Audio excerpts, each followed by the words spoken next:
ஸ்ரீ அங்காளி சக்தி பீடத்திற்கு உங்கள் அனைவரையும் நான் வரவேற்கிறேன். நம்ம இந்த பதிவில் எதை பற்றி பார்க்க போகிறோம்னா, பிரிந்து சென்ற நமக்கு வேண்டப்பட்டவங்க சரிங்களா பிரிஞ்சு போயிட்டாங்க அப்படின்னா அவங்கள தானாகவே நம்மளை நம்ம இடத்துக்கு வர வைக்கக்கூடிய ஒரு ஆகர்ஷண முறையை தான் பார்க்க போகிறோம். இந்த முறை பார்த்திங்கன்னா யார் வேணால் பயன்படுத்தலாம், யாருக்கு வேணால் பயன்படுத்தலாம். அதாவது இப்போ ஒரு காதலன் காதலிக்கு பயன்படுத்தலாம், காதலி காதலனுக்கு பயன்படுத்தலாம். அதுபோல் கணவன் மனைவி நண்பர்கள் சரிங்களா, இப்படிப்பட்ட ஒரு உண்மையான விஷயத்திற்கு நீங்கள் பயன்படுத்துங்க. இந்த முறை யார் பயன்படுத்தலாம்னு 100% வேலை செய்யும். அதாவது ஒருத்தவங்க பிரிஞ்சு போயிட்டாங்க அப்படின்னா அவங்க மேலே வசிய பிரயோகப்படுத்துறதை காட்டியும் ஆகர்ஷண முறையை பயன்படுத்துனீங்க அப்படின்னா ரொம்ப குயிக்காக ரிசல்ட்டாக ஸ்பீடாக வேலை செய்யும். உங்களுக்கு புரியும்படி சொல்லணும் அப்படின்னா, ஆகர்ஷணை பொறுத்தவரை இழுக்கக்கூடியது, அதாவது ஈர்க்கக்கூடியது, தன்வசப்படுத்தக்கூடியது. பிரிஞ்சு போயிட்டாங்க அப்படின்னா அவங்க மேலே வசியத்தங்கிற காட்டியும் ஆகர்ஷண முறை பயன்படுத்தும் போது பவர் வீரியங்கிறது ரொம்ப ஸ்பீடாக வேலை செய்யும் சரிங்களா. இந்த முறை பார்த்தீங்கன்னா அமாவாசை இரவில் தான் நீங்கள் செய்கிற மாதிரி இருக்கும் சரிங்களா. அமாவாசை இரவில் என்ன பண்ணுறீங்க அப்படின்னா, ஒரு நெய் தீபம் ஏற்றிக்கிங்க. நெய் தீபம் ஏற்றிட்டு 2 பாவம் செய்யணும். அந்த 2 பாவம் எப்படி செய்யணும் பார்த்தீங்க அப்படின்னா, கோதுமை மாவில் சரிங்களா மயான சாம்பலை கலந்து நீங்கள் என்ன பண்ணி 2 பாவம் செய்கிறீங்க. இப்போ ஒரு பேச்சுக்கு ஒரு பெண்ணை நீங்கள் வசியப்படுத்துறீங்க அப்படின்னா நீங்கள் என்ன பண்ணீங்கன்னா, அந்த பெண்ணை நினச்சிக்கிட்டு பெண் போலேயே அந்த பாவம் செய்யணும். எப்படி பெண்ணை நினச்சிக்கிட்டு பெண்ணால் நினச்சிக்கிட்டு அந்த பாவை பெண் போலே நீங்கள் செய்யணும். அது போல் உங்களுக்கு ஒரு ஆண் பாவை செஞ்சு வச்சுக்கணும் சரிங்களா. 2 பாவையும் தனித்தனியாக தான் வைக்கணும் சரிங்களா. இடது பக்கம் ஒரு பாவையும் வடது பக்கம் ஒரு பாவையும் தான் வச்சுக்கணும். எந்த சூழ்நிலையும் பாவை ஒட்டி பக்கத்தில் வைக்கக்கூடாது சரிங்களா. இப்போ 2 பாவை செஞ்சிட்டிங்க அப்படின்னா ஒரு வாழை இலை பிரித்து அதில் மல்லிகைப்பூ பரப்பிடுங்க சரிங்களா. மல்லிகைப்பூ பரப்பிட்டு இடது பக்கமாக சரிங்களா பெண் பாவை இலையில ஒரு ஓரமாக வச்சுருங்க.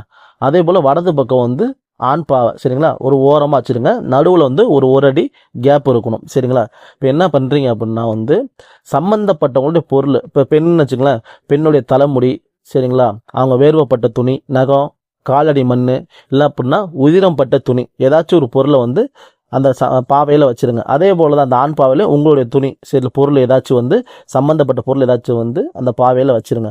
வச்சதுக்கப்புறம் இந்த ஊசி காந்தம் சொல்லுவாங்க பார்த்தீங்களா, ஊசி காந்தம், அதை சிறிய துண்டாக எடுத்து 2 பாவையிலையும் தலைப்பகுதியில் சொருவிடுங்க. இப்படி 2 பாவையிலும் தலைப்பகுதியில் சிறிய துண்டாக எடுத்து சொருவிடுங்க. சொருவினதுக்கு அப்புறமேட்டு நான் கொடுத்துருக்கிற எந்திரத்தை ஒரு செப்பு தகட்டில் முறைப்படி சுத்தி பண்ணி வரைஞ்சிக்கங்க. வரைஞ்சி என்ன பண்ணுறீங்கன்னா, இது கூட நவக்கோல மை, எப்படி எந்திரத்துக்கு நடுவில் நவக்கோல மையை வைங்க. அது கூட ஆடைய ஒட்டியினுடைய வேறு, ஆடையினுடைய வடதிசை போகக்கூடிய வேரை சிறிய துண்டாக கட் பண்ணி எந்திரத்துக்கு நடுவில் வச்சு சுருட்டி சரிங்களா. சுருட்டி நீங்கள் என்ன பண்ணால் 2 பாவையிலையும் வச்சிடணும் சரிங்களா. இப்போ இந்த எந்திரம் வரைகிறீங்க பார்த்தீங்களா, பெண் பாவை அப்படின்னா அது அந்த எந்திரத்தில் பெண்ணுடைய பேர் எழுதிடுங்க. ஆண் பாவை அப்படின்னா ஆணுடைய பேரை எழுதிடுங்க சரிங்களா. சிறிய எந்திரமாக வரைங்க. இது பாவையிலேயே 2 பாவையிலையும் பிறப்புறுப்பில் சொருவிடுங்க சரிங்களா. ஊசி காந்தம் தலைப்பகுதியிலையும் எந்திரத்தை பிறப்புறுப்புலையும் சொருவினதுக்கு அப்புறமேட்டு இப்போ என்ன பண்ணுறீங்க அப்படின்னா, நான் கொடுக்குற மந்திரத்தை சரிங்களா பொறுமையாக சரிங்களா 10,008 உரு கொடுங்க. இதுக்கு படையலுங்கிறது ரொம்ப ரொம்ப முக்கியம், ரொம்ப ரொம்ப அவசியம் சரிங்களா. படையல் எப்படி போடணும் அப்படின்னு பார்த்துக்கிட்டிங்க அப்படின்னா பொறி பொட்டுக்கல்ல அவில் சரிங்களா, ஒரு இளநீர் சரிங்களா, கோழியினுடைய சுட்ட தலை, கோழியினுடைய ஈரல் சரிங்களா, சுட்ட கருவாடு சரிங்களா. கண்டிப்பாக இந்த 5 பொருள் கண்டிப்பாக அந்த படையில் கண்டிப்பாக இருக்கணும் சரிங்களா. இப்போ நீங்கள் இதை என்ன பண்ணுறீங்க அப்படின்னா, நான் கொடுக்குற மந்திரத்தை பொறுமையாக நிதானமாக சரிங்களா, விநாயகர் பெருமானு, குலதெய்வம், இஷ்ட தெய்வத்தை வேண்டினதுக்கு அப்புறமேட்டு முன்னோர்களை வேண்டிட்டு நான் கொடுக்குற மந்திரத்தை 10,008 உரு சரிங்களா. பாவையை பார்த்த மாதிரியே பொறுமையாக உரு கொடுங்க சரிங்களா.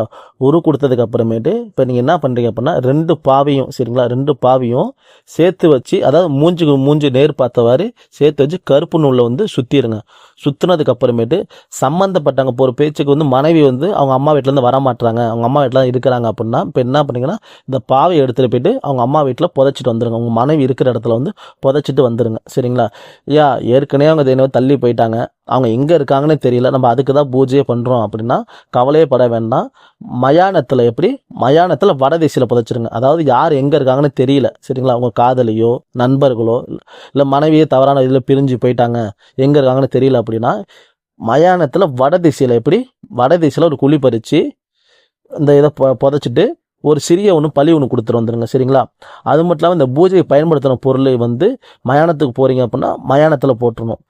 அதே போல் வந்து நீங்கள் யார் வீட்டில் புதைச்சாலுமே யார் வீட்டில் புதைச்சாலுமே இந்த பொருள் வந்து மயானத்துக்கு தான் போகணும். சரிங்களா, மயானத்துக்கு தான் போகணும். இதை வந்து வேற எங்கேயும் நீங்கள் குப்பையிலையோ வேற எங்கேயும் நீங்கள் வந்து போட்டுறக்கூடாது. சரிங்களா, இந்த முறை நீங்கள் பண்ணிட்டீங்க அப்படின்னா அதிகபட்சம் சரிங்களா 21 நாள்லேயே வந்து இந்த வசிய வேலைங்கிறது வந்து 100% வேலை செய்ய ஆரம்பிச்சிடும். இது என்ன பண்ணணும்னு பார்த்துக்கிட்டிங்க அப்படின்னா, இப்போ ஒரு அவங்க அங்கே தனியாக இருக்கிறாங்க அப்படின்னா அவங்கள வந்து அங்கே வந்து இருக்க விடாது. முழுக்க உங்கள் நினப்பை தான் கொடுக்கும். உங்கள் நினப்பை தான் கொடுக்கும், உங்கள் யோசனைகளே கொடுக்கும். சரியாக தெரிஞ்சுங்க, சாப்பிட முடியாது அவங்களால. சரிங்களா, ஃபஸ்ட்டு போன உடனே உடலுக்கு வந்து ஒரு சிறிய ஒரு பாதிப்பை கொடுக்கும். பாதிப்பு அப்படின்னா தவறாக எடுத்துக்கக்கூடாது. உடல் சோர்வு மாதிரி ஒரு பாதிப்பை கொடுக்கும். சரிங்களா, போன உடனே வசிய வேலை ஸ்டார்டிங்கே அந்த சம்மந்தப்பட்டவங்க மேலே வந்து ஒரு சிறிய ஒரு பாதிப்பை கொடுக்கும். சரிங்களா, உடல்நிலையில் ஒரு பாதிப்பை கொடுக்கும். ஆனால் பாதிப்பு பெரிய பாதிப்பு கிடையாது. உடல் சோர்வு போல், உடலை அடித்து போட்டது போல் வந்து ஒரு பாதிப்பை கொடுக்கும். அதுக்கப்புறமேல வசிய வேலைங்கிறது வந்து அவங்களுக்கு வந்து ஸ்டார்ட் ஆகும். இது என்ன ஆகும் அப்படின்னா முழுக்க வந்து உங்கள் நினப்புகள், உங்கள் யோசனை, உங்கள் சிந்தனை, உங்கள் பார்க்கக்கூடிய எண்ணங்கிறது வந்து உங்களுக்கு வந்து வந்துடும். அப்போ என்ன பண்ணுவாங்க அப்படின்னா உங்கள் இடத்த தேடி அவங்களே தன்னால் வசியப்பட ஆரம்பிச்சுடுவாங்க. தன்னால் வந்துடுவாங்க. வந்தாலும் உங்களோட பிரிஞ்சும் போக மாட்டாங்க. சரிங்களா, அதுபோல் வந்து ஒரு நல்ல விஷயத்தை உங்களை நான் கொடுத்துருக்கிறேன். தயவுசெய்து இந்த முறையை வந்து யாரும் அப்பாவிங்க மேலேயும் தவறான வழிக்கும் தயவுசெய்து பயன்படுத்தக்கூடாது. ஏன் சொல்கிறேன் அப்படின்னா இந்த மாதிரி வேலை செய்யும். நீ யார் மேலே பயன்படுத்தினாலும் 100% வேலை செய்யும். ஆனால் தவறான வழிக்கு பயன்படுத்திட்டீங்க அப்படின்னா அதே போல் 100% கர்மா உங்களுக்கு வந்து திரும்ப வரும். சரிங்களா, அதனால தான் சொல்ல வரேன், தவறான வழிக்கு பயன்படுத்த வேண்டாம். சரிங்களா, நியாயமான வழிக்கும் உண்மையான வழிக்கும் இதை வந்து பயன்படுத்துங்க. நம்ம பதிவு பிடிச்சிருந்துச்சு அப்படின்னா லைக் பண்ணிக்கங்க, சப்ஸ்கிரைபர் பண்ணிக்கங்க. அனைவருக்கும் நன்றி. அடுத்த பதிவில் சந்திக்கிறேன். நன்றி, வணக்கம்.